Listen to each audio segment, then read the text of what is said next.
बोलो रास बिहारी भगवान की जय हो। ओ एक दिन वो बोले भंडारी जय हो। ओ बन के सुंदर नारी गोकुल में आ गए हैं, गोकुल में आ गए हैं। एक दिन वो बोले भंडारी बन के सुंदर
बोली वृंदावन बिहारी लाल की जय। आचार्य सुखदेव जी महाराज ने राजा परीक्षित से परीक्षित बड़ा बहुत सुंदर सा राज्य का प्रसंग प्रभु ने किया। काम को जीतने की लीला की है प्रभु ने। और जो जीव और ईश्वर का विशुद्ध मिलन था उसे प्रभु ने रास के माध्यम से पूरा किया है। अब इधर क्या हुआ कि नारद जी ने देखा कि भगवान तो रास लीला करने में व्यस्त है, गोपियों के साथ में रास कर रहे हैं, बोले कंस को कब मारेंगे महाराज। तो जैसे ही नारद जी कंस के पास पहुंचे इधर सीधे उन्होंने कहा कि कृष्ण बलराम बड़े हो चुके हैं, उन्हें कब मारोगे आप?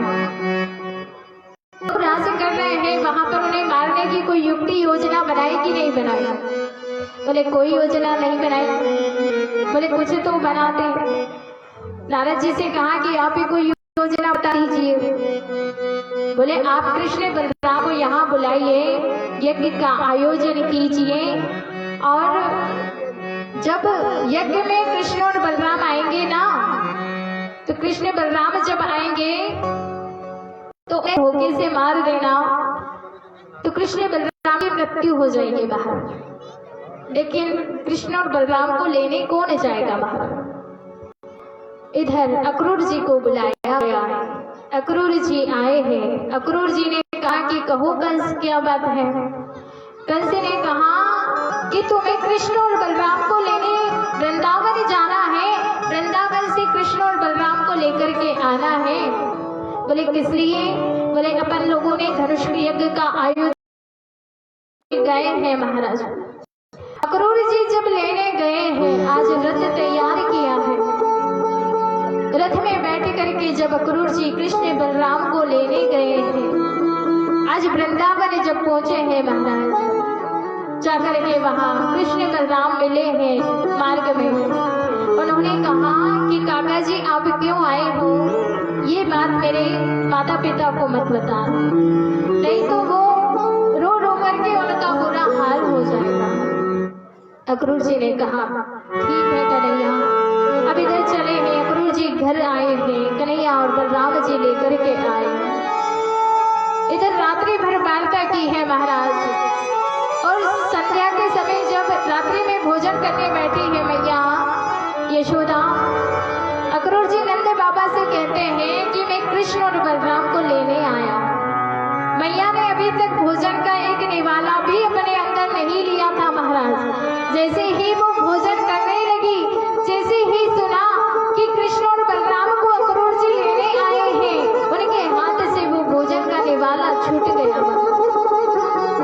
भाग करके दौड़ करके अक्रूर जी के पास आकर के कहने लगी नहीं नहीं, आप मेरे कृष्ण और बलराम को नहीं लेकर के जा सकते। अक्रूर जी ने कहा कि वहां पर कंस ने यज्ञ का आयोजन किया है, अब जब यज्ञ का आयोजन चल रहा है, यज्ञ का आयोजन हो जाएगा, पुनः कृष्ण और बलराम वृंदावन आ जाएंगे।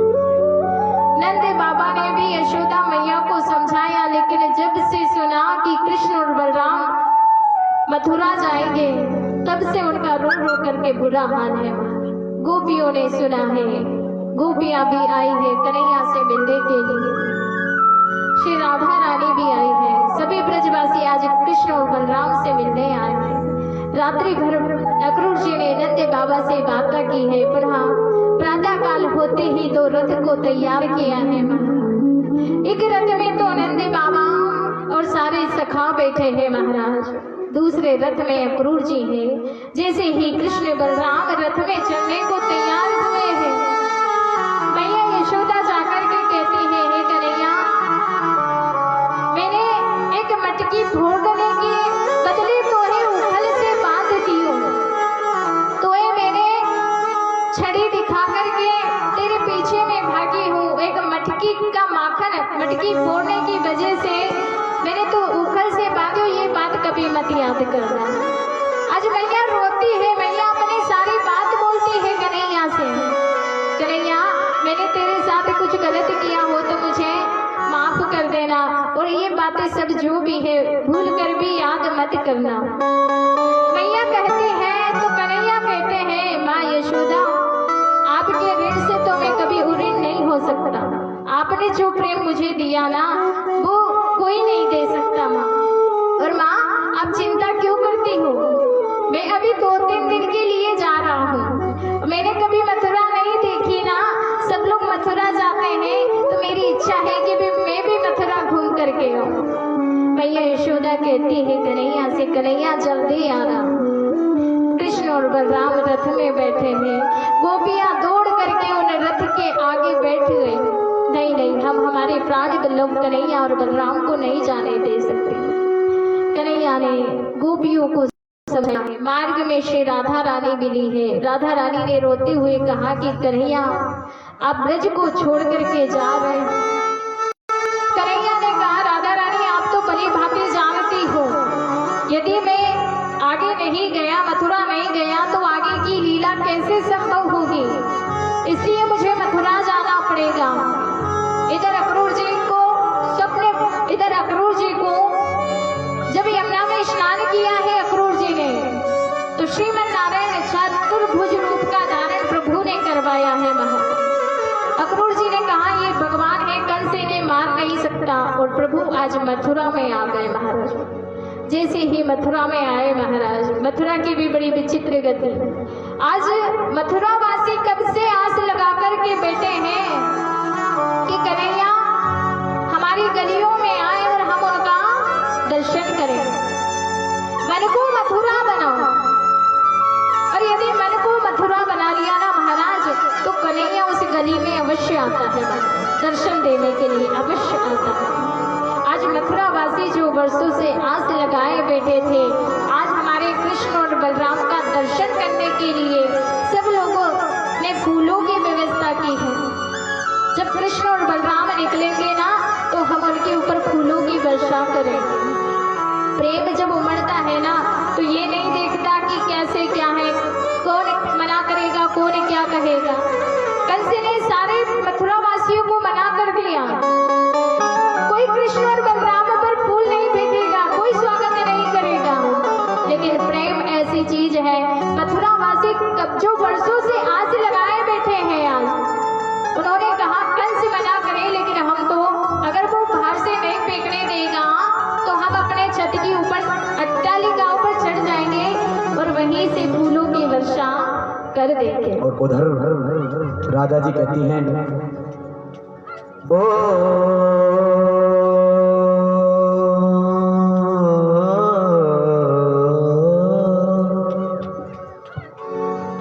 रूठी राधा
राधा को मनाने आओ। श्याम मुरली श्याम मुरली श्याम मुरली तो बजाए मुरली तो बजाने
राधे कृष्ण श्री राधे कृष्ण। गोलू सनो श्री राम जी 10 किलो शक्कर दान प्राप्त हुआ है।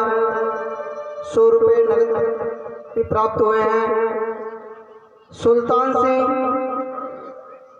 51 किलो शक्कर 5 किलो शक्कर प्राप्त हुई है।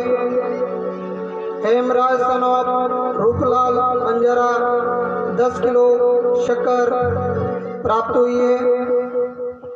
मुरारी लाल जी मेम्बर पीपलू सौद वालों की तरफ से 551 रुपये और 25 किलो गेहूं प्राप्त हुए हैं। बलराम जी 51 रुपये 5 किलो आटा प्राप्त हुआ है। मदन लाल जी सनौप खेमचंद जी 11 किलो शक्कर 5 किलो तेल 5 किलो बेसन प्राप्त हुआ है। मोतीलाल जी सनौप लालजी राम जी 11 किलो शक्कर दान स्वरूप प्राप्त हुई है। भगवान राधा कृष्ण का बोलो, राधा कृष्ण भगवान की जय। सीताराम जी हीरालाल जी सनौप रूपा नायक 18 किलो शक्कर 8 किलो बेसन 4 किलो तेल दान स्वरूप प्राप्त हुआ है। 1800 रुपये नगद। नैनक राम जी सरपंच 11 किलो शक्कर 5 किलो बेसन दान स्वरूप प्राप्त हुआ है।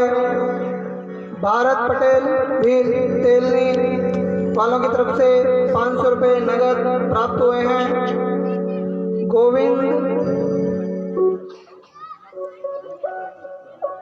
गोविंद मदनाखेड़ी वाले 15 किलो शक्कर 600 रुपये नगद प्राप्त हुए हैं। सोनू बंजारा तेलनी वालों की तरफ से 5 किलो शक्कर दान स्वरूप प्राप्त हुई है। इन सभी भक्त गुणों का माँ राधा कृष्ण का आशीर्वाद बना रहे। बोलो श्री राधा कृष्ण भगवान की जय। बोली वृंदावन बिहारी लाल की जय हो। इतना समझ में आया, पर समझ में आना तो बात दूर है। नहीं आता ना समझ में, आते ही नहीं है, क्या करें। समझा समझा के सब थक गए। 6 दिन हो गए समझाते समझाते। बोलो वृंदावन बिहारी लाल की। आचार्य सुखदेव जी महाराज कहते हैं, प्रभु जब वृंदावन से लौट करके जब मथुरा आए हैं, कृष्ण ने कहा कि मैं अपने सखाओं के साथ मथुरा में घूमना चाहता हूँ, देखना चाहता हूँ मथुरा। अब मथुरावासी यही आस लगाए बैठे हैं। अब प्रभु चले हैं, कृष्ण बलराम दोनों चले हैं, साथ में सखा भी चले हैं। नंद बाबा ने कहा कि बलराम कन्हैया का ध्यान रखना, क्योंकि बलराम जी बड़े हैं, कन्हैया भी छोटे हैं महाराज। तो कहते बलराम कन्हैया का ध्यान रखना और पूरी मथुरा अच्छे से घुमा करके फिर से लेकर के आना। प्रभु चले हैं। सखाओं ने कहा, जब सखा जाने लगे महाराज, कृष्ण बलराम आगे आगे पीछे सखा चल रहे हैं, तो जब फूलों की वृष्टि होने लगी है, फूलों की जब बरसात होने लगी ना, तो फूलों की जब वर्षा होने लगी, तो सखाओं ने कहा कि कन्हैया हम पे तो शर्म आए। बोले कैसे शर्म? देखो ये फूलों की वर्षा कर रहे हैं सारे मथुरावासी। आगे मामा कंस के दरबार में तो पता नहीं क्या होगा। देखो हमारे पास तो वस्त्र भी अच्छे नहीं है, कुछ भी अच्छा नहीं है। ये सारे मथुरावासी तो देखो फूलों की वर्षा कर रहे हैं। प्रभु ने कहा कि चिंता नहीं करो, मैं सारे ब्रजवासियों के लिए व्यवस्था करता हूँ। प्रभु गए हैं, व्यवस्था की है महाराज। कहाँ पहुंचे? सीधे धोबी घाट। अब धोबी घाट में जो धोबी था वो महाराज कंस के कपड़े धोता था महाराज। कन्हैया ने जाकर के प्रणाम किया, मामा जी प्रणाम। धोबी ने कहा अच्छा प्रणाम, लेकिन आप हो कौन? मैं कन्हैया, ये बलराम, ये मेरे सखा। अच्छा क्या चाहिए? बोले मेरे सखाओं को आप वस्त्र की व्यवस्था कर दो, अभी हम मामा कंस के यहाँ जाएंगे, पुनः लौट करके आएंगे, आपको वस्त्र पुनः वापिस दे देंगे। धोबी घाट पे जब गए हैं महाराज, धोबी ने कहा कि कन्हैया तूने वहाँ पोखर का पानी और बेसन की रोटी ही खाई होगी, बड़ा मामा कंस के वस्त्र लेने आया है, लाठी लेकर के भगवान कन्हैया को मारने दौड़ा महाराज। कन्हैया ने कहा कि मामा जी ये क्या कर रहे हो आप? हमने तो वस्त्र की कहा, आप हमें लाठी लेकर के मारने दौड़। पीछे सखा ने कहा कन्हैया दिखा दे अपने पुत्र हमारे हाथ। जो ही प्रभु ने थोड़ा सा हाथ लगाया, वही उस धोबी का राम नाम। बोलो वृंदावन बिहारी लाल। अब सारे सिखाओं के प्रभु ने वस्त्र दे दिए महाराज। अब वस्त्र तो पहन लिए, लेकिन 1.5 हाथ तक नीचे लटक रहे महाराज। सड़क साफ हो रही है, चलने लगे तो सिखाओं ने कही लाला अब हम तो अब शर्म की वजह कन्हैया ने कहा चिंता नहीं करो, व्यवस्था करता हूँ। एक दर्जी के घर गए हैं जो प्रभु का बड़ा भक्त था, उसने सबके अनुकूल वस्त्र बनाए महाराज। एक सुदामा नाम के माली के घर प्रभु गए हैं, उसने उन सबको माला पहनाई है। अब वस्त्र पहन लिए, अनुकूल और माला भी पहन ली, केवल कमी रह गई थी तो चंदन की।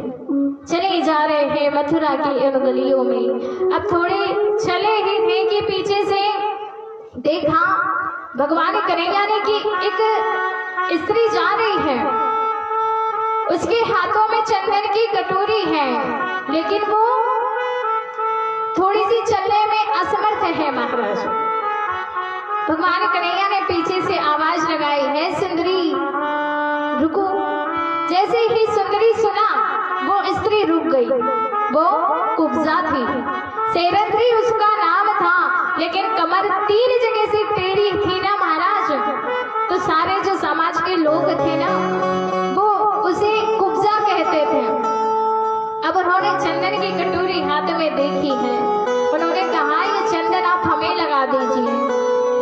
कुब्जा ने कहा कि हाँ क्यों नहीं, मेरे द्वारा खिसा हुआ जो चंदन है ना वो राजा कंस को बड़ा प्रिय है, तो मैं कंस को तो रोज चंदन लगाती हूँ, लेकिन आज मैं आपको चंदन लगा दूं ऐसा मेरा मन कह रहा है। कुब्जा ने सभी को, सखाओं को, कृष्ण को, बलराम को चंदन ने लगाया है। अब चंदन तो लगा दिया, लेकिन इधर प्रभु ने सोचा कि आज देखो 3 जगह से कमर टेढ़ी है, इसलिए समाज के लोग इन्हें समाज में रहने की मान्यता नहीं देते और ऊपर से कहते हैं कि कुब्जा है। उनका नाम सेरंद्री था, लेकिन कुब्जा नाम रख दिया महाराज। कैसे लोग हैं संसार के। प्रभु को दया आ गई, आंखों से अश्रु प्रभावित होने लगे। आज मैंने चंदन लगवाया है, लेकिन कुब्जा को सही करना पड़ेगा। प्रभु को जैसे ही कुब्जा चंदन लगाने लगी है, प्रभु ने एक पैर से उसके पैर को दबाया है, ऊपर से उसकी ठोड़ी को हाथों से दबा करके जैसे ही सीधा किया महाराज, कुब्जा एकदम परम सुंदरी स्त्री बन गई। अब चंदन भी लगा लिया, माला पहन ली, वस्त्र पहन लिए।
हेलो हेलो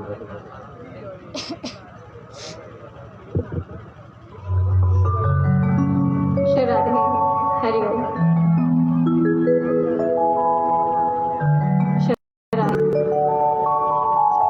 आज प्रभु जब इन गलियों में जाकर के जब कुब्जा को भी सही किया है महाराज। आचार्य सुखदेव जी महाराज कहते हैं प्रभु आगे चले हैं। आगे जाकर के प्रभु ने कंस ने और राक्षसों को भेजा है, प्रभु ने उनका भी श्रृंगार किया है।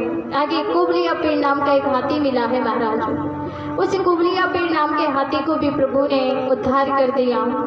आगे जब धनुष यज्ञ में पहुंचे हैं, प्रभु ने एक ही पलक झपकाते हैं उतनी देर में उस धनुष का 2 टुकड़े कर दिए महाराज। जैसे ही धनुष के टुकड़े किए हैं, कंस के पास आवाज गई है, उस कृष्ण ने बलराम को बुला लिया, उन्होंने धनुष को तोड़ दिया महाराज। लेकिन नारद जी जब आए थे, उन्होंने कहा था कि ये जो धनुष तोड़ देगा वो तुझे नहीं छोड़ेगा। अब तो कंस को नींद ना आए महाराज। आज कंस ने जो सभा तैयार की है, वहाँ ऊंचे सिंहासन पर कंस विराजमान है, कंस के 4 भाई विराजमान है। आज सभा में स्त्रियां बैठी हुई है, वृद्धजन बैठे हुए, भाई लोग बैठे हुए हैं, सभी लोग बैठे हुए हैं। जैसे ही कृष्ण और बलराम आए हैं, कंस ने मुष्टिकुर चाणूर नाम के 2 राक्षसों को भेजा महाराज कि युद्ध करो। मेरे प्रभु ने मुष्टिक को उठाया है, अपने हाथों में 7 बार आकाश पर भ्रमण करवा और मुष्टिक का संहार कर दिया है। इसके बाद बलराम जी ने चाणूर से युद्ध किया है महाराज, उसको उठाया है और 7 बार आकाश में भ्रमण करवाया और उसका संहार कर दिया है। आज हमारे कन्हैया को सारी प्रजा देख रही है, लेकिन हमारे कन्हैया अलग अलग स्वरूप में दिखाई दे रहे हैं। आज कन्हैया जैसे ही आए हैं, सीधे कंस के पास गए हैं महाराज, जो ऊपर सिंहासन पर बैठा हुआ था। तो पहले से ही डरा हुआ था महाराज कि जिसने धनुष को तोड़ दिया वो मुझे नहीं छोड़ेगा। प्रभु गए हैं, जाकर के कंस के केश पकड़े हैं महाराज। कंस के जैसे ही केश पकड़े हैं, कंस ने कहा छोड़ छोड़ छोड़, लेकिन कंस ने जब कहा तो कन्हैया ने कहा मामा जी हम पे छोड़ वो नहीं आए, हम पे तो पकड़ वो ही आए, अब तो आपको टिकाने लगा के ही छोड़ेंगे। हमारे प्रभु ने मामा कंस के केश पकड़े हैं, केश पकड़ के जैसे ही खींचने लगे, उन्होंने कहा कि कंस मामा से कि देखो मैं भगवान हूँ, और आज आप कहते हो कि छोड़ छोड़। उस समय आप कहाँ गए थे जब मेरी मैया कह रही थी देवकी कि मत मेरे केश को पकड़, लेकिन फिर भी आप मेरी मैया के केश को पकड़ करके खींच रहे थे? क्या उस समय उनको दुख दर्द नहीं हुआ होगा? क्योंकि जाके पग नहीं फटी विवाही सुख का जाने पीर पर आए। जिसके पैरों की विवाहियों फटती है ना, और उनको जो दर्द होता है ना, वो दूसरा व्यक्ति नहीं समझ सकता महाराज। आज कंस से कहते हैं प्रभु, ना जाने भगवान ने कितनी बार कहा होगा कि मैं भगवान हूँ, मुझे पहचानो, मैं भगवान हूँ, मुझे पहचानो। और आज मामा कंस से भी यही बात कहते हैं। आज प्रभु ने मामा कंस को केश पकड़ के खींचा है और उठा करके ऊपर 7 बार आकाश में भ्रमण करवाया है, और वहीं ऊंचे सिंहासन से प्रभु ने उनको फेंक दिया और उनका प्राणांत कर दिया। बोलो वृंदावन बिहारी लाल की। हमारे प्रभु ने मामा कंस का उद्धार तो कर दिया। कंस के 4 भाई और थे, वो आए हैं महाराज, उनका भी प्रभु ने प्राणांत किया है और नाना उग्रसेन को राजगद्दी पर अभिषिक्त किया है प्रभु ने। आज हमारे प्रभु 11 वर्ष 56 दिन के हो गए, 11 वर्ष 55 दिन के वृंदावन से लौट करके आए थे महाराज। आज गए हैं कारागृह में, जहाँ देवकी थी, वासुदेव जी जो बेड़ियों से बंधे हुए थे, जाकर के बेड़ियों से मुक्त कराया। आज देवकी बार बार कन्हैया को निहार रही है। गया था तो छोटा सा गया था, आज आया है तो 11 वर्ष 56 दिन का होकर के आया। आज प्रभु 11 वर्ष के हैं, 56 दिन के, लेकिन फिर भी 16 वर्ष जैसे दिखाई देते हैं महाराज। कहती है मैया यशोदा का कितना प्रेम, कितने प्रेम से पाला है मेरे लाला को, तभी तो आज 16 वर्ष जैसा दिखाई देता है कन्हैया। पुनः घर लौट करके गए थे। नंद बाबा ने कहा कि लाला अब आपने कहा था मैया यशोदा से कि आप लौट करके 2 दिन में आ जाओगे। कन्हैया ने कहा कि बाबा आप जाइए सखाओं को लेकर, मैं अभी 2-4 दिन बाद ही लौट करके आऊंगा। उनको मना कर दिया। नंद बाबा सखा समेत चले गए हैं महाराज। कह दिया कि अभी लौट करके जरूर आऊंगा, कहकर गए हैं 4 दिन में आएंगे लौट करके। हमारे प्रभु ने कहा 4 दिन में मैं आ जाऊंगा, तो सखा उसी आस में पुनः वृंदावन आ गए कि 4 दिन में आएगा कन्हैया, और आस लगा करके बैठे। आस यदि करनी है तो प्रभु से मिलन की करो, संसार की आशा तो व्यर्थ है। और अभिमान भी करना है तो संसार का अभिमान कैसा अभिमान होना चाहिए। अस अभिमान जाहि जन भोरे, में सेवक रघुपति पति मोरे। मेरे कन्हैया मेरे प्रभु है, मैं उनका सेवक हूँ, ये अभिमान होना चाहिए महाराज। यदि गुस्सा भी हमें आए तो प्रभु से गुस्सा भी करो, ऐसा नहीं कि प्रेम में प्रेम करो, प्रभु से गुस्सा भी करो। कभी कभी भक्ति में प्रेम में गुस्सा भी आता है महाराज। कर्मा बाई ने गुस्सा किया, प्रभु ने आकर के खीर खाई है महाराज। प्रेम के वश होकर के प्रभु सब कुछ करते हैं। आज मैया यशोदा का प्रेम नहीं होता तो मैया यशोदा के आंगन में प्रभु नहीं नाचते, उन गोपियों के साथ में रास नहीं करते, उन ब्रजवासियों के साथ नहीं रहते थे महाराज। हमारे सारे ब्रजवासियों का वो प्रेम है महाराज। और आज यदि हम भी प्रभु से प्रेम होने की बात करते हैं ना, लेकिन हम एक समय जब समस्या में होते हैं ना महाराज, तो प्रभु को भूल जाते हैं, सोचते हैं कौन रिश्तेदार काम आएगा। लेकिन सारे रिश्तेदार एक समय पर सब हाथ फेर लेते हैं महाराज, कोई काम नहीं आता, तब हमारे भगवान ही हमारे काम आते हैं। एक समय वो होता है और इनकी परीक्षा भी ली जाती है महाराज। जब प्रभु काम में आते, कोई रिश्तेदार काम नहीं आता है, कहते हैं भैया आज हम समस्या में थोड़ी सी हमारी मदद कीजिए, लेकिन नहीं, वो कहता है आज नहीं कल करूंगा। तो भैया समस्या में तो हम आज है, जब आज नहीं करोगे तो कल क्या करोगे। लेकिन वो काम नहीं आता, उस समय हम प्रभु को बुलाते हैं, प्रभु को पुकारते हैं ना, तो भगवान आखिर में काम आता है महाराज। धीरज धर्म मित्र अरुणारी, आफत काल परखिए चारे। इन चारों की परीक्षा कब होती है? आपत्ति के समय। धीरज जो धैर्य है उसकी परीक्षा ली जाती है महाराज। धर्म मित्र,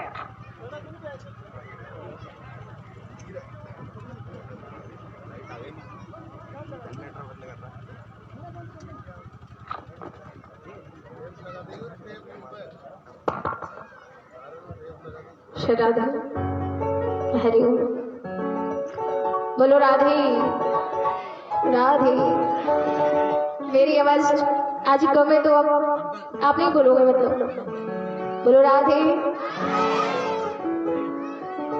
थोड़ा उत्साह से बोलो ना तो थोड़ा अच्छा लगेगा। बोलो राधे। बोलो वृंदावन बिहारी लाल की। तो प्रेम भी करो तो प्रभु से करो, गुस्सा करो तो प्रभु से करो, अभिमान करो तो प्रभु से करो। एक समय जब कोई काम नहीं आता महाराज, हम कहते हैं ना, अच्छा हम किसी को दान देते हैं ना महाराज, तो उस हाथ को बड़े गौर से देखते हैं जिसके हाथ में दान देते हैं महाराज, कि हमने बहुत दिया है, बहुत कुछ दिया है, कहते हैं ऐसा। अच्छा देने वाला ये सोचता है कि इसके पास इतना था, इतने में से इतना दे दिया तो क्या दिया महाराज। और लेने वाला जो देने वाला होता है वो ये सोचता है कि मैंने दान किया। लेकिन जो देने वाला होता है वो यदि ये सोचे कि प्रभु ने मुझे इस लायक बनाया तभी तो मैं कुछ दे पा रहा हूँ, आज प्रभु की कृपा हुई है मेरे ऊपर तभी तो मैं कुछ दे पा रहा हूँ, नहीं तो मैं तो लेने के लायक भी नहीं होता महाराज। हम उस हाथ को गौर से देखते जिस हाथ में देते, लेकिन हम उस हाथ की ओर क्यों नहीं देखते जो हमें देता है।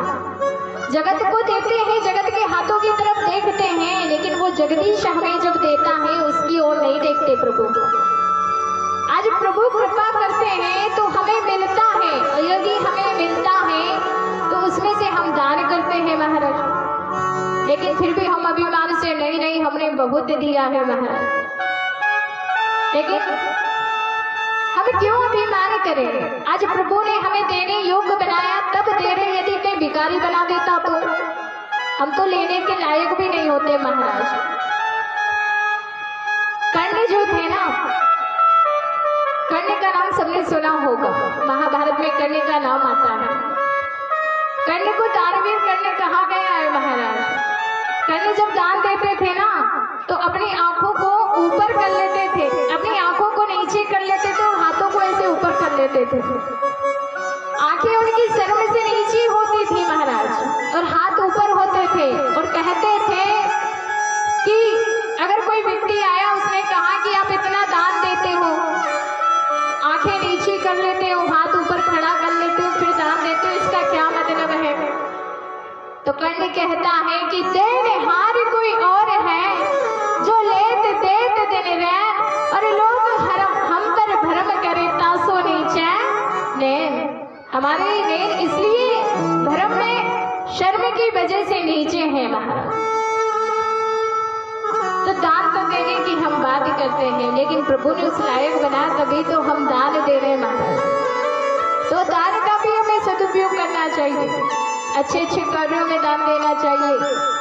जहाँ स्कूल ना हुआ, स्कूल की व्यवस्था करनी चाहिए। जहाँ किसी बेटे का विवाह हो रहा हुआ, उस जगह दान करना चाहिए। जहाँ कहीं धार्मिक कार्य, कथा भागवत जैसे चलते हो, वहाँ दान देना चाहिए। यहाँ भी बड़ी सुंदर सुंदर सी राशि आ रही है दान में, है ना। संसार में हम कहते हैं ना, हमें सुख नहीं मिलता महाराज, लेकिन सुख भी वहां पर होता है जिस घर में सुमति होती है महाराज। जिस घर में सुमति नहीं होगी, वहां पर सुख नहीं होता है। हाँ, हमारे पास सारी चीजें हैं, सारी व्यवस्था है महाराज, हमारे पास घर में सब बात की कोई बात की कमी नहीं है, सब बात की फैसिलिटी है, लेकिन फिर भी हमें मन का दुख है, मन से हम सुखी नहीं रह सकते। वो चीजें हमें तन का सुख देती है, लेकिन मन का सुख नहीं देती है। एक व्यक्ति कहता है कि क्या हाल कहूं मैं अपने घर का, सुख तो है लेकिन चैन नहीं।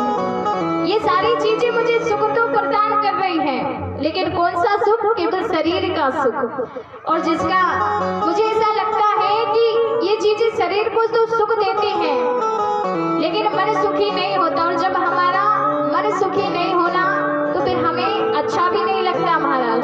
सबसे अच्छी बात यही है कि हमारा मन सुखी हो, लेकिन कोई सुख प्राप्त हमें नहीं होता। तो वो व्यक्ति कहता है कि क्या हाल कहूं मैं अपने घर का, सुख तो है लेकिन चैन नहीं। सुख मिल रहा है, चीजें दे रही है, लेकिन मुझे चैन नहीं मिल रहा। घर में बहू बच्चे हैं, भोजन भी अच्छे अच्छे हैं, बिजली के पंखे चलते हैं, पर सुख तो है लेकिन चैन नहीं। घर में मित्र आते हैं, कहीं ऊपर से सुयस सुनाकर जाते हैं, पर इन मित्रों के मिलने से मुझे सुख तो है लेकिन चैन नहीं। नशा तो खूब चढ़ा है धन का, सर से ऊपर मान बढ़ बढ़ गया, लेकिन इन माया वाले ऑफिस में सुख तो है लेकिन चैन नहीं। नहीं संतोष सबर हुआ, तब पूछे भगवान है कहाँ। जब इन सारी चीजों में उसने सुख को देखा, संसार की चीजों में सुख को देखा, और जब सुख नहीं मिला तो कहने लगा कि जो सुख है राम भजन में, वो सुख नहीं अमीरी में। संतोष सबर हुआ, फिर पूछे भगवान है कहाँ। ढूंढ रहा भगवान कहाँ है, ये चीजें मुझे सुख नहीं दे सकती। तो बिना सतगुरु के मिला, बिना सतगुरु के मिले बिना सुख तो है लेकिन चैन नहीं। प्रभु मिल जाएंगे तो हमें सुख ही सुख प्राप्त होता है। ये संसार की चीजें हैं, ये सुख नहीं दे सकती हम। तन का सुख दे वो बात अलग है, लेकिन मन से हम सुखी नहीं रह सकते महाराज। अब एक विनीत जी महाराज हैं, विनीत जी महाराज, उन्होंने कहा कि प्रभु हम संसार के लोग हैं, थोड़ा संसार में बड़ा फंसे हुए रहते हैं, सांसारिक लोग हैं। अब संसार में हमारा मन भटकता रहता है, कभी इधर चले जाते हैं, कभी उधर चले जाते हैं, लेकिन हम आपकी ओर कैसे आए? और यदि हमें कोई कह देता है कि प्रभु की ओर जाओ, तो हम कुछ समय के लिए आपकी तरफ आ जाते हैं, लेकिन सांसारिक लोग पुनः हमारा फिर संसार में, हम फिर से संसार में मुड़ जाते हैं। विनोद जी जब कहने लगे तो प्रभु ने कहा कि चिंता नहीं करो, बस आप केवल एक कदम तो मेरी ओर बढ़ाओ। जो तू चले जग छोड़ विनित जू मेरी ओर, क्यों तू पग आगे धरू करूं कृपा की कोर। एक कदम तू बढ़ा के देख, मैं तुझ मुझ पर कृपा करूंगा। विनीत जी महाराज ने कहा कि संसार को छोड़ करके यदि एक कदम बढ़ाएंगे और पुनः फिर मार्ग को भटक गए, फिर पुनः दूसरे मार्ग पर चले गए, तो यदि मैं एक कदम आपकी ओर बढ़ाऊंगा तो क्या आप मेरी ओर कदम बढ़ा करके आओगे? आप तो नहीं आ सकते। तो प्रभु ने कहा चिंता नहीं करो, यदि तूने एक कदम, वो एक कदम मेरी ओर बढ़ा दिया ना, तो मैं भी एक कदम बढ़ाऊंगा। और एक कदम वो कितना बड़ा होगा? वो कदम इतना बड़ा होगा कि मैं तुम्हारे पास पहुंच जाऊंगा। मेरो कदम बढ़ाए हो मग हित चित में छूझ, और तेरो कदम बढ़ाए हो राजा बलि सो पूछ। मेरा एक कदम कितना बड़ा होता है? जाकर के राजा बलि से पूछ करके आओ कि मेरे एक कदम में पूरी पृथ्वी को, स्त्री लोकी को नाप लिया है, इतना बड़ा मेरा एक कदम। हमें आवश्यकता है तो केवल वो एक कदम बढ़ाने की, लेकिन प्रभु कहते हैं कि सबसे पहले तू मेरी ओर आ, और जब तू मेरी ओर आएगा ना तो मैं तेरी ओर कदम बढ़ाऊंगा।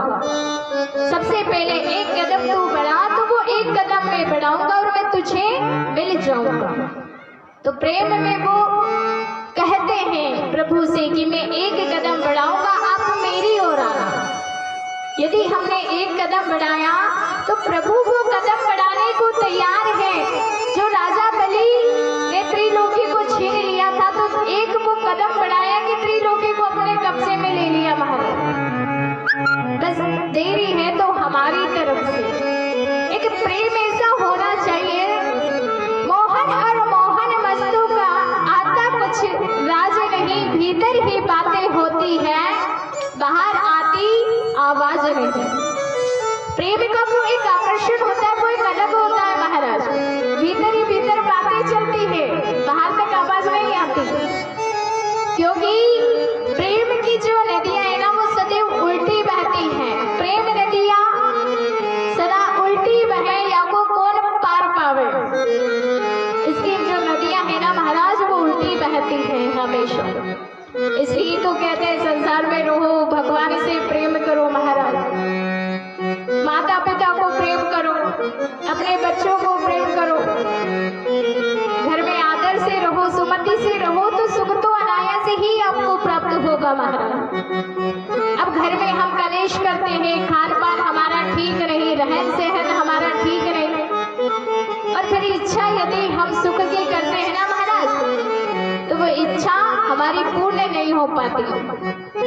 हमारी जो सास होती है ना, उनको ऐसा लगना चाहिए कि जो मेरी बहू आई ना वो किसी दूसरे घर की बेटी आई है मेरे घर।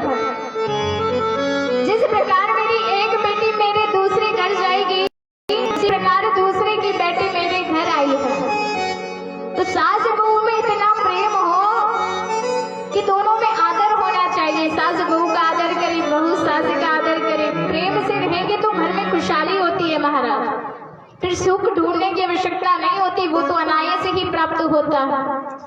घर में रहन सहन को अच्छा करो, खाने पीने को अच्छा करो महाराज। हम ना जाने कितने जीवों की हत्या करके अपने शरीर को मोटा बनाने के लिए, ताजा बनाने के लिए कितने जीवों की हत्या कर देते हैं, लेकिन होता क्या है उससे? जो जीव को हम मार करके खा रहे हैं उनसे तो पाप ही हमें लगेगा महाराज, और कोई शरीर हमारा मोटा ताजा थोड़ी ना होगा।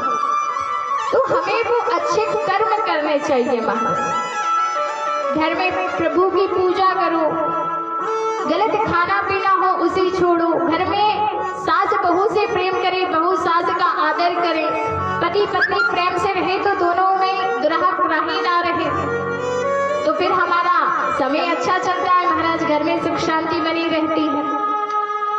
लेकिन हम दुनिया भर की बातों में लगते हैं ना, हम सोचते हैं कि ये करेंगे तो दुनिया वाले क्या कहेंगे, वो करेंगे तो दुनिया वाले क्या कहेंगे। तो दुनिया वाले अंत में केवल और केवल एक ही बात कहते हैं महाराज। क्या बात कहते हैं? दुनिया वाले अंत में केवल एक ही बात कहते हैं। कब? वो भी कब समझाएंगे आपको? को जब हम शमशान घाट जाते हैं महाराज, तो समझाएंगे भी कौन? वो 4 लोग बोले तेरा दुनिया में कुछ नहीं है, बस केवल क्या साथ जाता है। हाँ? अच्छा, 2 टोली निकाली जाती है, आपको पता है? 2 बारात निकाली जाती है हमारी। हाँ, आप लोगों को पता है कि नहीं है? आना तो करो। 2 बारात निकलती है हमारी। कब कब? हाँ, पहली बारात कब निकलती है हमारी? हाँ, शादी होती है जब। अच्छा, शादी होती है जब पहली बारात निकलती है, तो दूल्हा कहाँ होता है? हाँ, पीछे पीछे होता है। अच्छा, बराती? हाँ, आगे। बराती क्या करते हैं? नाचते बढ़िया है ना, डीजे चला करके। और बेचारा दूल्हा घोड़ी पर बैठ करके आराम से, है ना, ऐसे ही होता है ना पहली बारात में, तो ऐसे ही होता है। अच्छा, बराती नाचते हैं, दूल्हा पीछे, और पैसे किसके लगते हैं? आनंद कौन उठाता है? पैसे बेचारा दूल्हा लगाता है, और आनंद कौन उठाते? सारे बराती, है ना। अच्छा, वो बारात सुख की होती है कि दुख की होती है? सुखी की। अब सुखी मिलता है उस समय तो। अच्छा, सुख में सारे जो लोग हैं वो आपके आगे रहते हैं, और दूल्हा बेचारा पीछे, है ना। अच्छा, एक और बारात कब निकाली जाती है फिर लास्ट में? हाँ, अंत में। अच्छा, उस समय जो बाराती होते हैं वो कहाँ रहते हैं? हाँ, पीछे। और जो जिसको लेकर के जाते हैं, जो मैम दूल्हा के रूप में जाते हैं, उसको कहाँ रहते हैं? आगे। अच्छा, वो आगे होते हैं। अब जब वो समय कौन सा होता है? सुख का होता है कि दुख का होता है? दुख का। दुख में सारे लोग तो किधर रहते हैं? आगे, पीछे। तो यही है दुनिया का कि सुख में तो आगे रहेंगे लोग, सुख में सब साथ देंगे, लेकिन दुख में कोई साथ नहीं देता महाराज। केवल और केवल वो 4 लोग जो हमें लेकर के जाएंगे, तेरी डोली खूब सजाएंगे, तुझे लाल चुनरिया ओढ़ेंगे, और तुझे ले जाए 4 कहार मत फंसवी पगले माया। वो 4 व्यक्ति ले जाते, और क्या कहते जाते हैं महाराज? राम नाम। एक की आवाज नहीं आई फिर से? अच्छा, ये अंतिम वाली लाइन इसलिए संकोच कर रहे होंगे कहने में, है ना। राम नाम कहने में कैसा शर्म महाराज। हाँ, राम नाम, केवल राम नाम ही सत्य बचता है महाराज। अच्छा, भोले बाबा, एक बार क्या हुआ आपको पता है कि भोले बाबा भस्म क्यों लगाते हैं? हम कहते हैं ना भोले बाबा भस्म लगाते हैं। क्यों लगाते हैं भोले बाबा भस्म? भोले बाबा क्या हुआ कि जैसे कुछ एक शमशान जा रहे थे कुछ लोग, एक जब व्यक्ति को कोई खत्म हो गया होगा तो उसको लेकर के जा रहे थे महाराज। अब सब करते जा रहे थे राम नाम सत्य हो, राम नाम सत्य हो, राम नाम सत्य हो। भोले बाबा ने सुना, कानों में आवाज पहुंची महाराज। उन्होंने कहा कि ये भी मेरे जैसे, मैं भी इनके जैसा, ये भी राम नाम सत्य कहते जा रहे हैं, राम नाम सत्य, और मैं भी यही करता हूँ, राम जी का नाम लेता हूँ, मैं राम जी का नाम लेता हूँ, ये राम नाम सत्य कहते जा रहे हैं, हम और ये एक जैसे, चलो इनमें जाकर के मिल जाते हैं। अब भोले बाबा जब वहां से चल करके आए, थोड़ा टाइम लग गया उनको, इतने में शव यात्रा को लेकर के वहां ले जा करके वहां उसका अंत्येष्टि संस्कार कर दिया महाराज। अब इधर जब अंत्येष्टि संस्कार करते हैं तो उसके बाद कुछ लोग वहीं बैठ जाते हैं, ताकि जब तक वो मुर्दा नहीं जलता तब तक जो लोग साथ जाते हैं वो लौट करके नहीं आते महाराज, वहीं बैठ गए। अब भोले बाबा जैसे ही पहुंचे हैं पास, भोले बाबा ने कहा कि अच्छा ये लोग यहाँ बैठे हैं, इनसे ही मिल लेते हैं। पर सुना है पास जाकर के एक व्यक्ति कह रहा, महाराज आज तो सुबह सुबह फोन आ गया, सुबह सुबह चाय पी रहा था, ना जाने कहां से फोन आ गया और यहाँ आना पड़ा मुझे। दूसरा कहने लगा कि आज तो जैसे तैसे रविवार की छुट्टी मिली थी और आज सुबह सुबह फोन आ गया महाराज, तो सुबह सुबह मुझे यहाँ आना पड़ा। भोले बाबा ने कहा एकदम झूठे लोग, अभी तो कह रहे थे राम नाम सत्य हो, राम नाम सत्य हो, और अभी जाकर के ये संसार की बातें करने लगे हैं महाराज। भोले बाबा ने कहा कि संसार के लोगों से क्या मिलूं, इससे अच्छा तो वो मुर्दा ही बढ़िया। प्रभु ने कहा उससे जाके मिल लेता हूं। तो प्रभु जब तक गए तब तक वो मुर्दा भी जल चुका था, राख हो चुकी थी बाबा। अब जैसे ही वो राख हो चुकी है, प्रभु ने कहा कि ठीक है कोई बात नहीं है, जल चुका तो जल जाने दो, तू ना सही तो तेरी राख ही सही। प्रभु ने वो भस्म उठाई और अपने ऊपर। तो संसार में केवल हमने ना ये तो प्रभु को प्यारा हो गया, तो जीते जी प्यारे बनो तब कुछ बात बनती है माना। मरने के बाद तो हर कोई भगवान को प्यारा होता है, लेकिन जीते जी भी तो प्यारे बनो भगवान के, तब जाकर के बात बनती है। केवल और केवल प्रभु से प्रेम करो, अभिमान करना हो तो प्रभु से करो, गुस्सा करना हो तो प्रभु से। ये चीजें अगर आप जीवन में अपनाओगे ना महाराज, तो आपको भी बहुत अच्छा लगेगा और आपका जीवन भी सुख में बीतेगा महाराज। हो अपना लागे जिया घर में परिवार में, अपना लागे जिया घर में परिवार में, लुट गई शाम के प्यार में, लुट गई शाम के प्यार में। ओ अपना लागे जिया, अपना लागे जिया घर परिवार में, लुट गई शाम के प्यार में, लुट गई शाम के प्यार में।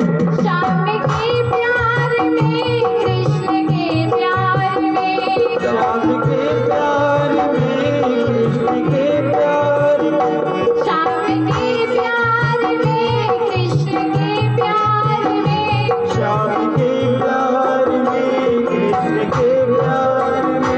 लुट गई शाम के प्यार में, लुट गई शाम के प्यार में। जय हो। सब लोग बहुत सी तारीफ गाते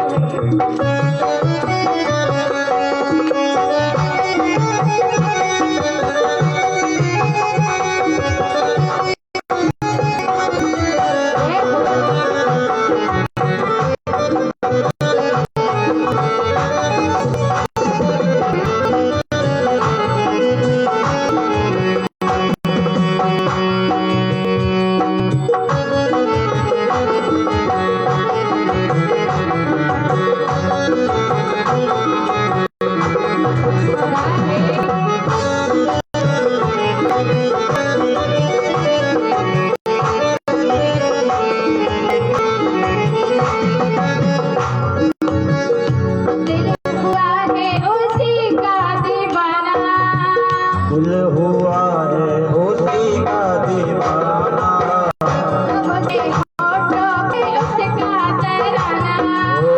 गूंजे होठों पे उसका तराना, दिल हुआ है उसी का दीवाना, ओ दिल हुआ है उसी का तराना, मुझे होठों में उसका तराना, ओ मुझे होठों पे उसका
अब न भागे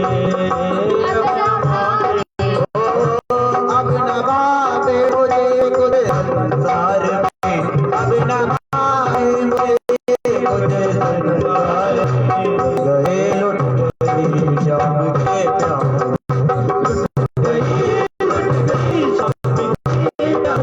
अब लागे दिया घर परिवार में अब लागे दिया घर परिवार में बुलाई गई चलते घर में शाम के घर में बुलाई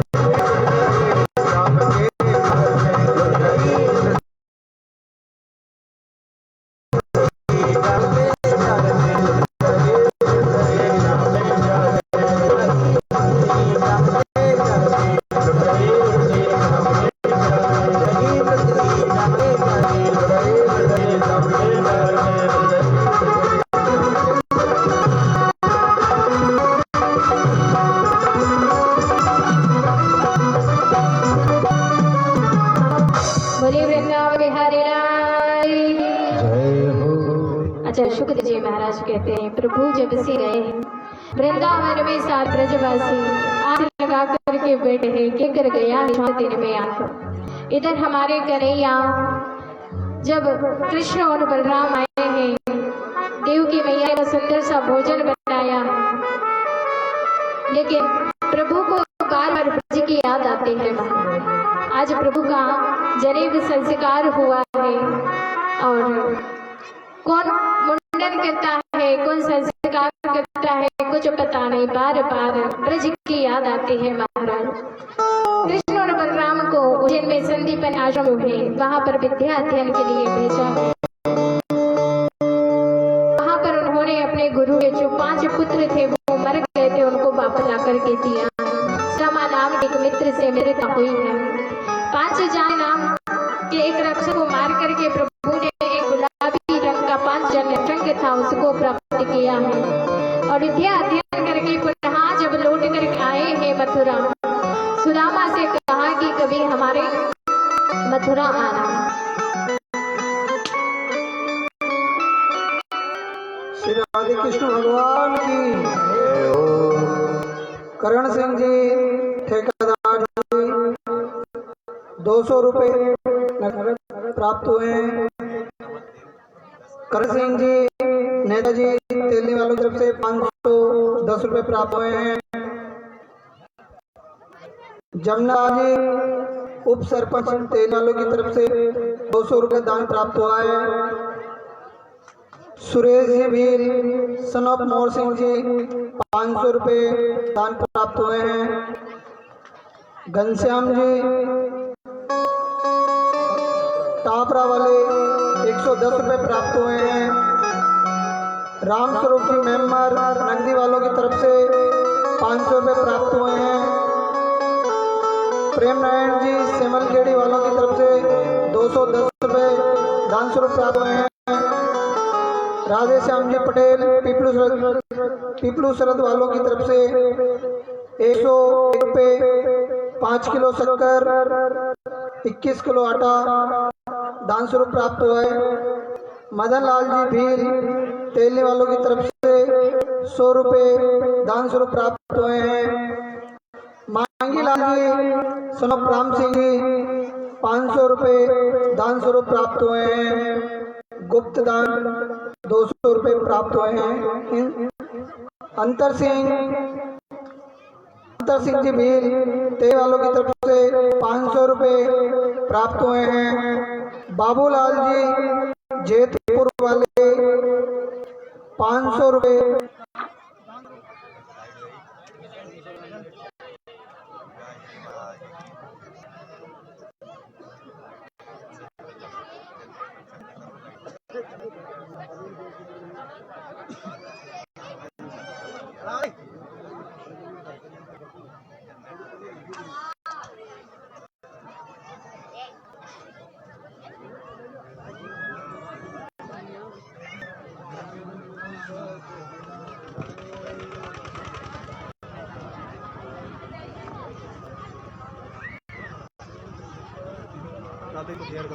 हाँ मैंने क्या तैयार तो हो गए लाना है आधे घंटे और बच्चे आधे घंटे की और कथा चलेगी। रुक्मणी को उधर बिठा ले जाते हैं। श्री राधे कृष्ण भगवान की जय हो। बाबूलाल जी जितपुर वाले एमपी वालों की तरफ से 500 रुपये दान स्वरूप प्राप्त हुए हैं। इन सभी भक्तों को धन्यवाद। जय श्री राधे कृष्ण भगवान की जय हो। बोले वृंदावन बिहारी की जय हो। आज भगवान लौट करके आए हैं विद्या अध्ययन करके, पुनः जब मथुरा में आए हैं। मैया भोजन बनाती है लेकिन प्रभु भोजन नहीं करते। वसुदेव जी आकर के समझाते हैं बात क्या बेटा भोजन क्यों नहीं कर रहे। भगवान केवल रोए जा रहे हैं, महाराज रोए जा रहे हैं। इतने में बृहस्पति शिष्य ज्ञानियों में श्रेष्ठ श्री उद्धव जी महाराज का आगमन हुआ है। अब जैसे ही उद्धव जी महाराज आए आकर के कहने लगे कन्हैया तुम किस लिए रो रहे हो। कन्हैया ने कहा कि उद्धव आज मुझे बार बार मैया यशोदा की याद आ रही है, मैया की याद आ रही है, नंद बाबा की याद आ रही है, गोपियों की याद आ रही है, श्री राधा रानी की याद आ रही है। आज मैं उस सुख को नहीं भूल पा रहा। हंस सुता को कल्ब और कुंजन की छाई उद्धव मोही ब्रज विसारत नाही। मैं उस ब्रज को नहीं भूल पा रहा हूँ। आज बार बार मुझे श्री राधा रानी की याद आ रही है। सरस की डोरी वयस की डोरी अति रस ढोरी, आज बार बार राधा रानी की याद आती है। उद्धव जी ने कहा कन्हैया याद आती है तो आप ले चली जाओ। कन्हैया ने कहा नहीं जा सकता। उद्धव ने कहा ठीक है क्या किया जाए। बोले तुम उनसे मिलकर के आप उनका हालचाल जान करके आओ।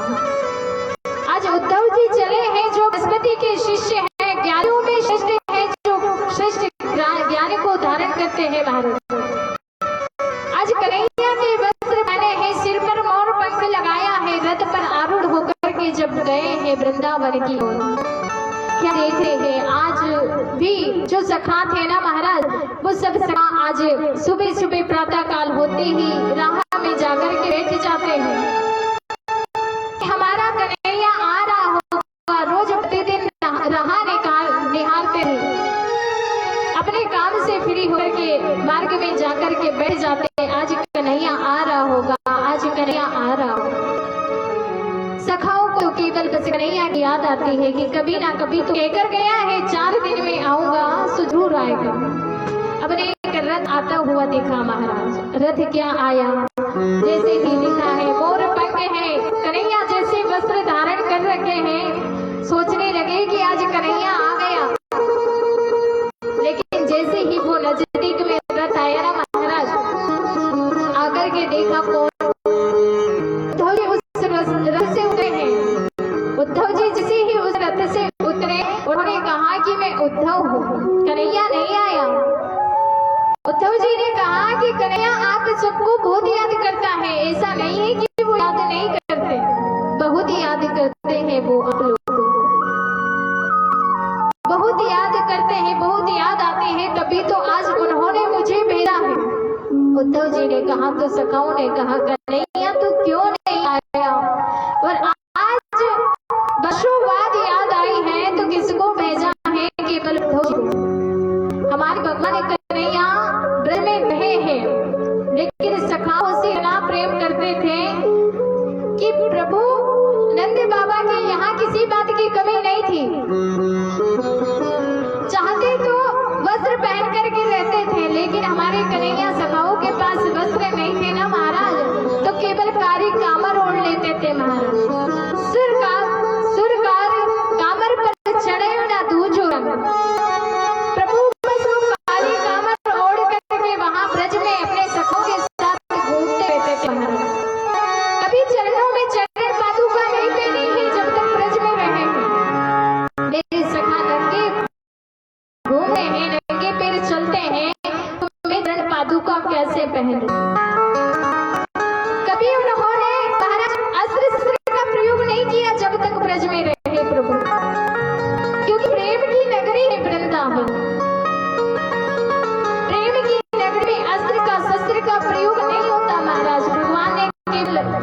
सजाई है तो केवल बांसुरी बजाई है, बंसी का निनाद किया है महाराज। जो भी राक्षस आते थे उन राक्षसों को प्रभु किसी को हाथ से धक्का देकर मार देते थे, किसी को कैसे मारे थे, अपने आप मर जाते थे, पर प्रभु ने कभी अस्त्र शस्त्र का प्रयोग नहीं किया। चाहते तो प्रभु सोने का मुकुट पहन करके रहते थे, पर नहीं, भगवान केवल और केवल काली कमर ओढ़ के सिर पर मोर का पंख लगा करके और वहां पर सखाओं के साथ रहते थे। और आज जब उद्धव जी आए हैं, सखा के वारी कन्हैया आज वर्षों बाद याद आई तो अपने मित्र उद्धव को भेजा। सखा सब रोने लगे। उद्धव जी ने कहा भगवान कन्हैया भी आपको याद करते हैं, लेकिन अब आप ये बताइए नंद बाबा और यशोदा का महल कहाँ है? वहां पर एक पनारा बह रहा था। उन सखाओं ने कहा कि नंद बाबा और यशोदा की तो ऐसी हालत हो गई है कि कानों की श्रवण शक्ति कमजोर हो गई है, आंखों से कम दिखाई देता है। महाराज कन्हैया में रोते रोते ये जो पनारा बहना ना, इसका जहाँ अंत है ना वहीं पर उनका महल है। मैं कैसे जाऊं? इस पनारे में प्रवेश करो और चले जाओ। वो बहते हुए पनारे में प्रवेश करके उद्धव जोर सीधे महल में पहुंचे। जहाँ भी नाचे नंद लाल नचावे हर की मैया, कभी वो आवाज सुनाई दे रही कन्हैया की, कभी नाचते कभी क्या करते। आज वो 85 चौक वाला महाराज नंद रानी का महल सुना पड़ा है। केवल आवाज आती है तो जय श्री कृष्ण की आवाज आती है, जय श्री कृष्ण की ध्वनि वहां पर सुनाई देती है। उद्धव जी अंदर गए। बस नंद बाबा और यशोदा मैया हाथों में माला लेकर के भगवान का भजन करते थे, आंखें बंद करके बैठे और कोई उनका काम नहीं। रोते रोते उनकी आंखें कमजोर हो गई, श्रवण शक्ति कमजोर हो गई। सखाओं ने पहले ही कह दिया कि यदि आप वहां जाके कुछ बोलो ना तो थोड़ा तेज बोलना, क्योंकि श्रवण शक्ति कमजोर हो गई है। गए हैं नंद रानी के पास जाकर के प्रणाम किया। नंद रानी प्रणाम, मैं उद्धव हूँ। नहीं सुना मैया ने तो जोर से बोले नंद रानी प्रणाम करता हूँ, मैं उद्धव हूँ। मैया यशोदा ने कहा थोड़ा धीरे बोल मिलो, लाला पलने में सो रहे हो है, जग जाएगा। उद्धव जी के ज्ञान की जो पहली सीढ़ी थी ना महाराज, वो वही खिसक गई। कन्हैया को ब्रज से गए वर्षों बीत गए, लेकिन फिर भी आज मैया कहते हैं कि मेरो लला पलने में लेटो है, जाग जाएगो, उठे ना मखन बाबा। लेकिन मैया यशोदा अपने स्वभाव की वजह से उन्होंने कहा सुनाई कब देता था। उन्होंने उद्धव को देखा, प्रणाम किया है। उन्होंने कहा उद्धव मेरा कन्हैया है ना, मुझे उसे याद आती है, क्या करूं? आज मैया यशोदा ने उद्धव को सारा भ्रमण करवाया। मेरा कन्हैया यहाँ खेलता था, यहाँ बैठ करके माखन मिश्री खाता था, ऐसा उद्यम मचाता था, ब्रज के गलियों में जाकर के चोरी करता था, गोपियों को परेशान करता था। अब उद्धव जी ने नंद बाबा को भी प्रणाम किया है। रात्रि भर बैठ करके वार्तालाप हुई है महाराज। उद्धव जी ने कहा कि आज से तो मैं मिल चुका हूँ, साष्टांग दंडवत करने लगे। उद्धव जी जो ज्ञान की सीढ़ी थी ना कि वो खिसकने लगी। महाराज कितना प्रेम है आज मैया यशोदा की। आज गाने भी फीका पड़ा है उसे प्रेम के आगे। आज प्रेम की वजह से मैया यशोदा कन्हैया को याद करती है महाराज। उन्होंने कहा कि मैया यशोदा मुझे आज्ञा दीजिए, मैं उन गोपियों श्री राधा रानी से भी मिलना चाहूंगा। उन्होंने कहा कि कन्हैया आपको बहुत याद करते हैं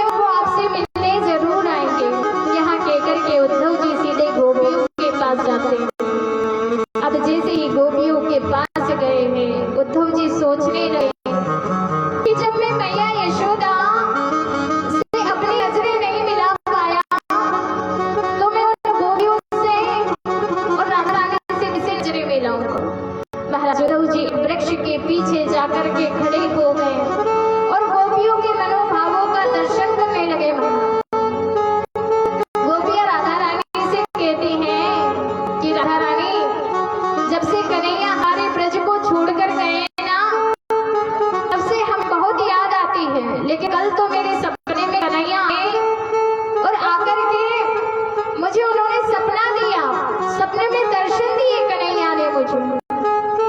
राधा रानी ने सुना, राधा रानी की आंखों से अश्रुधारा बहने लगी, कहने लगी गोपी तुम बड़ी भाग्यशाली हो जो तुम्हें सपने में कन्हैया के दर्शन हो गए। यहाँ तो जब से कन्हैया गए हैं तब से मेरा निद्रा भी उनके साथ चली गई। राधा रानी जब से कन्हैया गए ना तब से सोई नहीं थी महाराज, तो सपने में प्रभु का दर्शन कहाँ से कर। उद्धव जी ने जैसे ही सुना दूसरी ज्ञान की सीढ़ी फिर से खिसक गई कि राधा रानी इतने वर्षों से नहीं सोई। आज उद्धव जी गोपी के सम्मुख आए हैं, उनके मनोभावों का दर्शन कर रहे हैं महाराज। गोपियां कहने लगी कि हाँ कले से कभी प्रेम नहीं करना चाहिए, हमने कन्हैया से प्रेम किया है लेकिन हमें छोड़ करके चले गए महाराज, कन्हैया से हमें प्रेम नहीं करना चाहिए। इतने में एक भंवरा उड़ता उड़ता आया महाराज। गोपियों ने कहा देखो ये काला भंवर भी आ गया है। कहने लगी कि तुम जाकर के कन्हैया से मत कुछ कह, कभी कभी प्रेम में गुस्सा कर गोपियां गुस्सा भी करती है। देखो आज जिन भी भक्तों ने प्रभु से प्रेम किया है उनको केवल और केवल कष्ट मिला है। जिन भक्तों ने प्रेम किया कष्ट मिला है महाराज। आज हमने भी प्रभु से प्रेम किया, हम भी तो प्रभु दुख दे करके चले गए। आज हमें सभी ब्रज, हम सबको ब्रज में छोड़ करके चले गए। अब इतने उद्धव जी आए हैं गोपियों को समझाने लगे कि कन्हैया से आप प्रेम करती हो ना, वो निराकार ब्रह्म है, पर ब्रह्म है, मन को उस पर ब्रह्म में लगाओ। गोपियों ने कहा कि हे उद्धव मन तो हमारे पास एक था, अब मन एक है तो उस पर ब्रह्म में कहां से लगाए। वो मन तो हमारा कन्हैया लेकर के चला गया है। मन ना रहे 10-20 एक हो तो सो गयो शाम संग, अभी के अराधे इस। हमारा जो मन था ना वो तो कन्हैया लेकर के चले गए, एक मन था।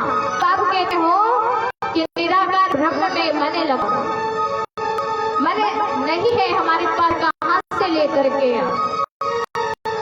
तो तुम तो सखा श्याम सुंदर के सकल योग के ईश, तो सखा हो श्याम सुंदर के, इसलिए आज आप यहाँ आए हो। हे उद्धव हम कुछ नहीं जानती, हम तो बस केवल और केवल इतना जानती है कि कृष्ण तन कृष्ण मन कृष्ण ही हमारो धन है। हे उद्धव आठों याम हमें केवल और केवल कृष्ण से काम है। उद्धव कन्हैया ही हमारा तन मन धन सब कुछ है, हमें किसी से कोई मतलब नहीं है। हे उद्धव तुम भय गोरी पाती लेकर के आए दौड़े, यहाँ कौन जाने रोम होम में राम है। उद्धव तुम कहते हो निर्गुण ब्रह्म में मन लगा, लेकिन मन नहीं होता, 2-4 मन होता तो हम फिर लगा ले, एक मन होता है वो भगवान के साथ चला गया। तुम तो पार्टी लेकर के आए हो, बुलाए गए हो, यहाँ हमारे रोम रोम में हमारे तन मन में सब जगह कन्हैया वास करते हैं।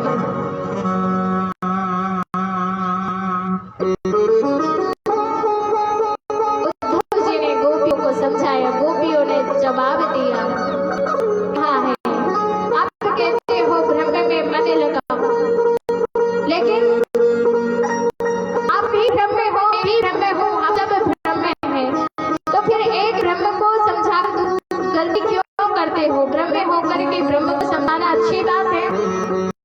जितनी भी ज्ञान की सीढ़ियां थी महाराज उद्धव जी की वही खिसक गई।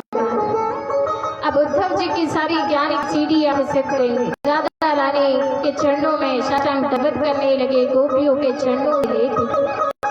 आज कन्हैया ने उद्धव जी को भेजा है, किस लिए? क्योंकि भगवान कन्हैया ने देखा कि उद्धव जी को अभिमान है। कैसा अभिमान?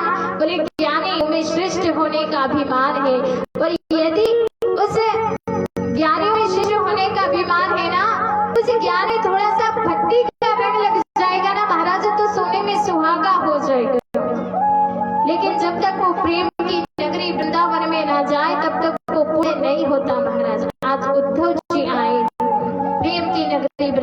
में मिले हैं सबसे, गोपियों से, श्री राधा रानी से।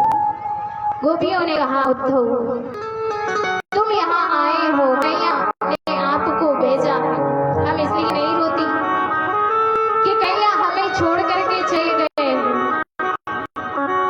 मथुरा कोई ज्यादा दूर नहीं है, केवल और केवल 5 मिनट का समय लगता है महाराज। सुबह जाए, शाम को मिलकर के वापिस आ जाए, लेकिन हमें नहीं जाना। यदि कन्हैया हमसे प्रेम करता है तो करती है, लेकिन अगर उसे मिलना है वो स्वयं आए, लेकिन हम नहीं जाएंगे। यह कहते कहते गोपी और श्री राधा रानी के आंखों से अश्रुधारा प्रभावित होने लगी महाराज। एक बनारे का रूप लिया है, धीरे धीरे एक बड़ी सी नदी बन गई है महाराज, धीरे धीरे एक समुद्र के रूप में परिवर्तित हो गई।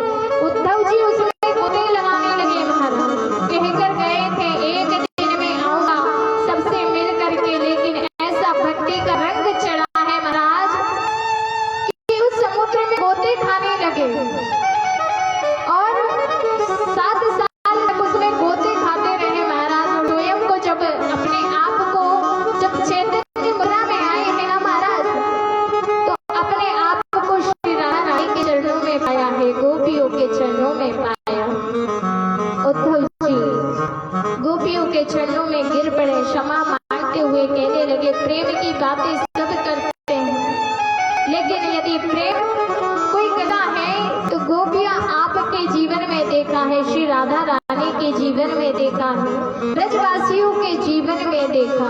गोपियों ने कहा तो उड़ो सुधो हो चलियो सुन गोपिन के बोल, और ज्ञान बजाई ढूंढी और प्रेम बजाई ढोल। ज्ञान पर ऐसा भक्ति का रंग चढ़ा है।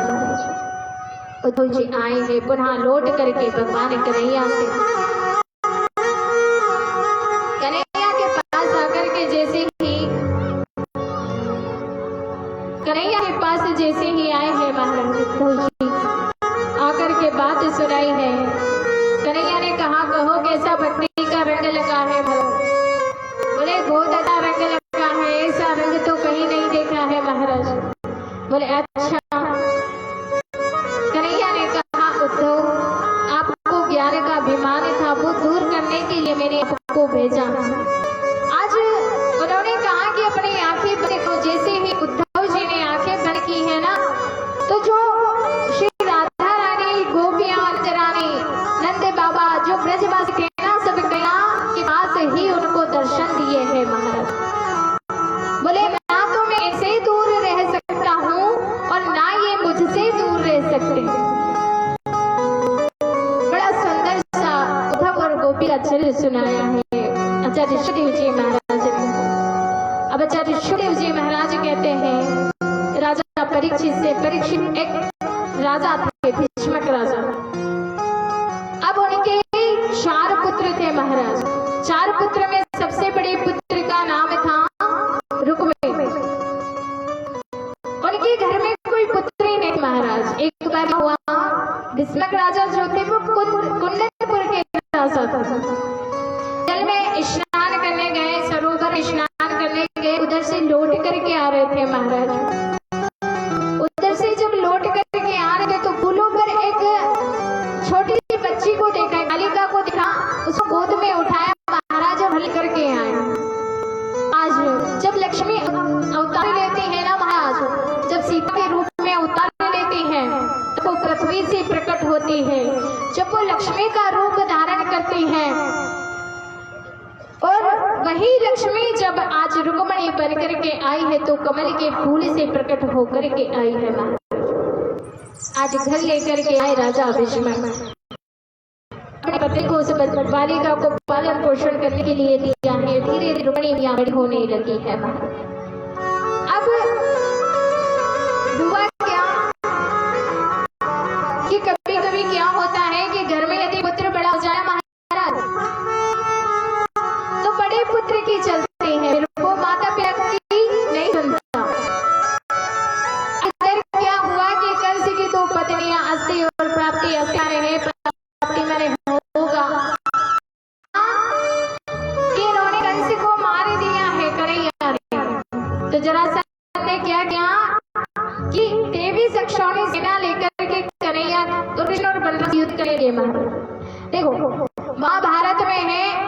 1,00,000 मंत्र।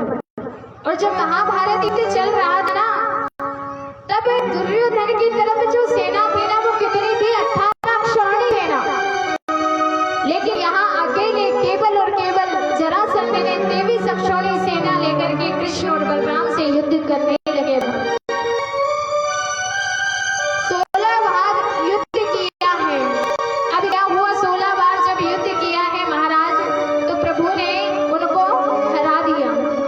लेकिन जब 17वीं बार युद्ध प्रारंभ हुआ है, जरासंध ने ब्राह्मणों को बुलाया है। ब्राह्मण आए हैं महाराज, और जब ब्राह्मण आए तो उनसे कहा कि तुम यज्ञ करो, अनुष्ठान करो, यज्ञ अनुष्ठान करो। यदि मैं जीत गया तो मैं आपको बहुत सारा धन दे दूंगा, लेकिन यदि मैं हार गया ना इस बार, तो आप सब 11,000 पंडित बुलाए महाराज, 11,000 पंडितों को सूली पर चढ़ा दूंगा। ऐसा ही जब किया है, कृष्ण बलराम ने कहा कि अपन तो युद्ध को छोड़ करके भाग जाते हैं। बलराम ने कहा क्यों? चंद्रवंशी राजा है, ऐसा नहीं कर सकते। कन्हैया ने कहा वो 11,000 ब्राह्मणों की बलि दे देगा, इससे अच्छा कि हम युद्ध छोड़ करके चले जाए। प्रभु युद्ध को छोड़ करके चले गए, रण को छोड़ करके भागे हैं महाराज। तो प्रभु का नाम हो गया रण छोड़दास। गए हैं भागे भागे, जब एक पर्वत से ऊंचे टीले पर चढ़े हैं और समुद्र के किनारे पहुंचे हैं महाराज। विश्वकर्मा को आदेश दिया है, उस समुद्र में ही प्रभु ने द्वारिका का निर्माण करवाया है। स्वर्ण की द्वारिका है। अब स्वर्ण की द्वारिका तो बनाई है प्रभु ने। इधर जितने मथुरा में यदुवंशी थे, सबको रात्रि में सोते हुए सबको वहां द्वारिका में करके गए महाराज। अब प्रभु वहां पर रहने लगे हैं अच्छे से। एक रेवत नाम के राजा, उनकी पुत्री का नाम है रेवती। तो राम जी का विवाह रेवती के साथ हुआ महाराज। अब बड़े भाई ने विवाह कर लिया, तो कन्हैया ने सोचा कि अब हमारा भी विवाह होना चाहिए, हमें भी विवाह करना चाहिए। हमारे भाई राम का विवाह हो चुका महाराज। तो अब हुआ कि इधर जो भीष्मक राजा थे ना, अब उनके बेटे ने कहा, रुक्मणी जब बड़ी हो गई महाराज, विवाह की बारी आई है। जब विवाह की बारी आई, रुक्मणी को समझाया गया कि आप शिशुपाल के गले में माला डाल देना। शिशुपाल मित्र था, अब उनका मित्र था, रुक्मी का मित्र था। उन्होंने कहा शिशुपाल उस समय का अच्छा बलशाली था। अब उसने सोचा कि अगर यहाँ हमसे मिल जाएगा तो हम और बलशाली हो जाएंगे। अब दोनों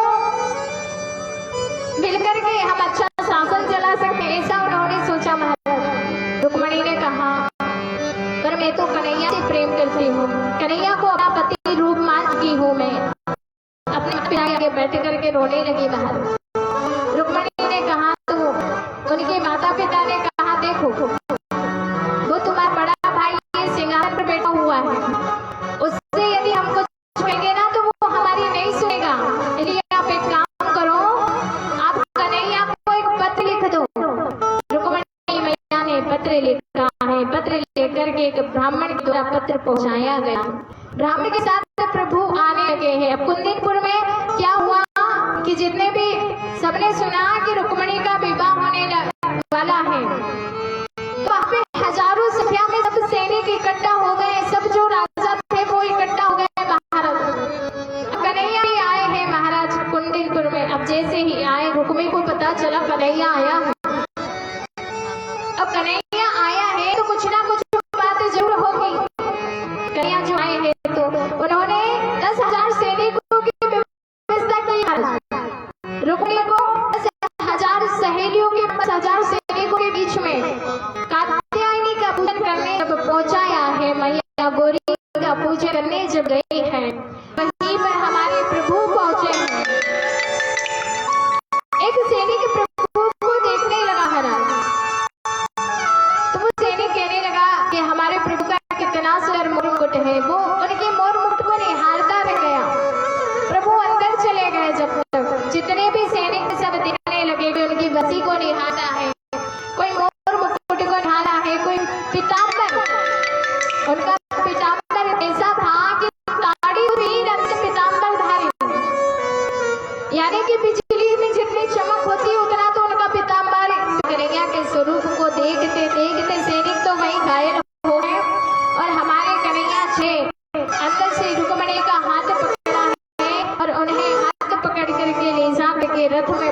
गया महाराज। इधर रुक्मिणी को पता चला तो वो आया है। भैया जब जैसे ही आए, अब वो जो भैया आए हैं रुक्मिणी के, प्रभु उनको किसी बंद करके घसीटने लगे। रुक्मिणी ने कहा नहीं नहीं प्रभु आप मेरे भाई को छोड़ दीजिए। प्रभु ने छोड़ दिया। रुक्मिणी को लेकर के जैसे ही कहा द्वारिका के प्रवेश द्वार पर खड़े हो गए जाकर। आना उग्र सिंह जी महाराज मिल गए। ये किसी लड़की को पकड़ के लेके आ गए। जाओ लेकर के जाओ, वापस छोड़ करके आओ। द्वारिकाधीश भगवान ने कहा मैं नहीं लेकर के आया, ये स्वयं यहाँ आए, इनसे पूछ लीजिए। मैया ने स्वीकृति दी कि हाँ मैं स्वयं यहाँ आई हूँ और हमारे बीच में भी मैया रुक्मिणी आने वाली है और हम सब भी बड़े सुंदर से अच्छे से रुक्मिणी और श्री द्वारिकाधीश का विवाह उत्सव मनाएंगे। तो सभी उत्साह बना करके रखे। हमारी जो रुक्मिणी मैया है द्वारिका में आ गई। इधर रुक्मिणी को समझाया गया महाराज कि ये जो रुक्मिणी है साक्षात लक्ष्मी है। यहाँ लक्ष्मी है, कमल के फूल से प्रकट हुआ है महाराज। और जो द्वारिकाधीश भगवान है वो साक्षात परब्रह्म है, नारायण भगवान के स्वरूप है। इसलिए रुक्मिणी का विवाह द्वारिकाधीश के साथ ही होना चाहिए महाराज। रुक्मिणी को समझ में आया है। इधर मैया रुक्मिणी के विवाह की तैयारियां होने लगी है। फिर पुनः कुंडलपुर में लेकर के गए, पुनः विवाह की तैयारियां की है उनके माता पिता ने। आज मैया की मेहंदी है, बड़ी सुंदर सी सब सखियां मेहंदी लगा रही है महाराज और मैया का श्रृंगार करते हैं। मैया कहती है द्वारिकाधीश भगवान से हमारे बीच में भी मैया रुक्मिणी आने वाली है। आइए रुक्मिणी मैया को बुलाते हैं और उनके श्रृंगार को करते हैं। किसी सखियां मेहंदी लगाती है और राधा रानी रुक्मिणी क्या कहती है, क्या कह रही है?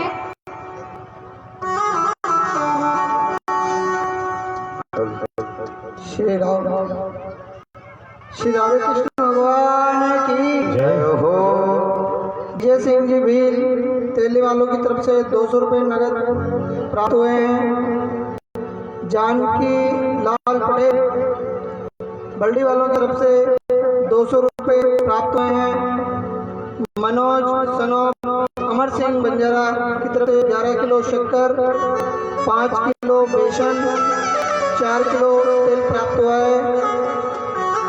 राम स्वरूप जी भील 5 किलो शक्कर दान प्राप्त हुई है। सुनो राधे कृष्ण भगवान की जय हो।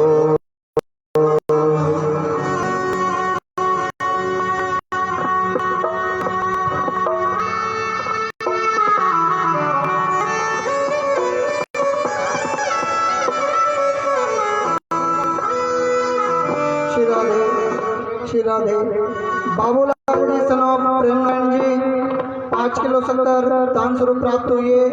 राही सिंह जी भील सनोप किशन लाल जी 110 रुपये दान स्वरूप प्राप्त हुए हैं। रूप सिंह जी मेम्बर खेमचंद जी पीपलू स्वरूप की तरफ से 5 किलो शक्कर, 2 किलो बेसन, 2 किलो तेल प्राप्त हुआ है। जेता नायक पराठ की तरफ से 11 किलो शक्कर, 2 किलो तेल दान स्वरूप प्राप्त हुआ है। नवल सिंह जी सनोप हरदलाल 20 किलो आटा, 2 किलो तेल दान स्वरूप प्राप्त हुआ है। तो राधे कृष्ण भगवान की। बनवारी लाल जी सेमल खेड़ी वालों की तरफ से 25 किलो शक्कर प्राप्त हुई है। राधे कृष्ण का आशीर्वाद इन सभी भक्तों पर बना रहे। तो राधे कृष्ण भगवान की।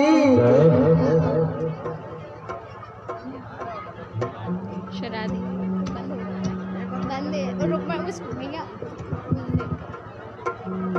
रुक्मिणी जी को लेके आओ ना। रुक्मिणी आगे वो आ रही शराधी हमारे बीच में मैया रुक्मिणी का पदार्पण हो चुका है। बोलो रुक्मिणी मैया की। सभी अपने अपने स्थान पर बैठ के ही झांकियों का दर्शन करेंगे। शराधी मंच पे व्यासपीठ से आपको आदेश हो जाएगा, तब एक एक करके पूजा करेंगे। चलो हमारी रुक्मणी मैया आई है और रुक्मणी मैया द्वारिकाधीश भगवान से कहती है कि प्रभु मुझे आपकी दुल्हन बना लो। प्रभु ने कहा तो प्रभु भी भगवान द्वारकाधीश भी तैयार हो रहे। रुक्मणी मैया का श्रृंगार होता है, यदि लगती है और मैया का ही नहीं भाव ये हमारा भी होना चाहिए। आइए हम भी सरकार से कहते हैं कि मुझे अपनी दुल्हन बना ले, मुझे अपनी दुल्हन बना ले, शाम तेरी दीवानी हुई मैं, मुझे अपनी दुल्हन तो बना ले, शाम तेरी दीवानी हुई मैं।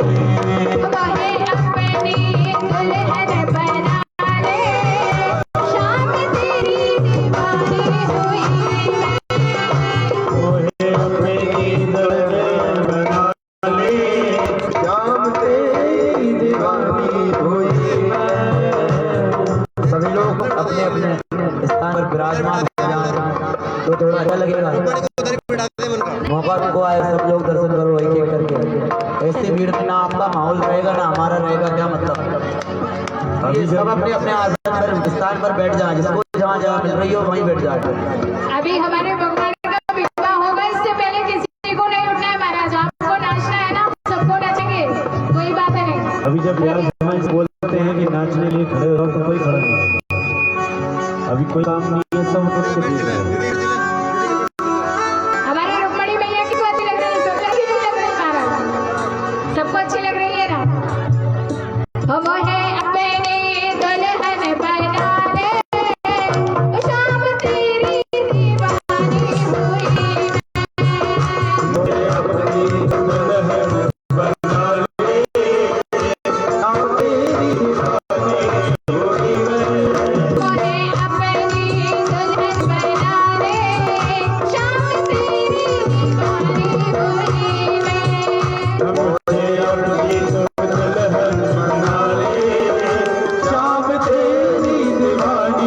हुई